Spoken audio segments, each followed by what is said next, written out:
As of recent, I've been developing more film at home, and then with that, I've needed an opportunity to scan it. I started off scanning everything with my iPhone, and I found that that wasn't the best way to go about it. A lot of the pictures turned out a little more grainy than they needed to be, maybe because of the noise in the iPhone itself.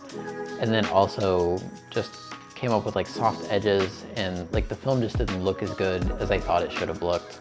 So since that experiment seemed to have failed, I went out and picked up a macro lens, and I've been using this macro lens as well as a system I've kind of developed on my own to illuminate everything. So this is how I did it.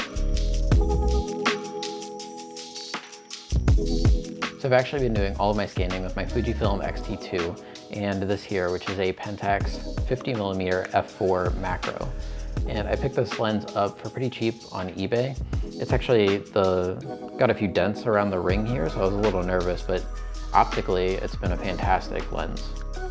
To adapt the 50mm lens to my Fujifilm, I'm actually just using a PhotoDX PK to FX mount, and it's been a solid option for me. When it comes to actually scanning the film, I went for a DIY option here.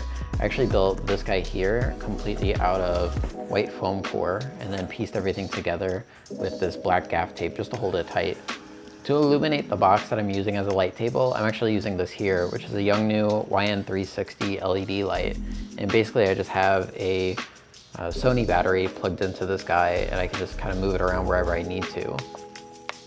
It's actually pretty bright. This is at 35%, and I can actually just like crank this guy up to 100 here. So sooner or later. And then I'll throw it inside the box like that, and as you can see, like the little hole there where I'm running the film over gets illuminated quite well. Here's a closer look at what that process looks like. To date, all of the film that I've been scanning has been Ilford HP5.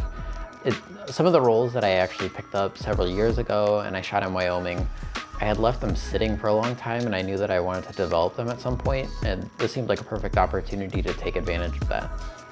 So I ran it all through some Cinestill DF96 monobath and a Patterson tank, and then within minutes, obviously, I was able to see the results.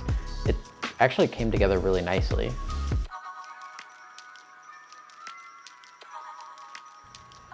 If you're interested in seeing any more of my work, check out my website at brucecreativeworks.com.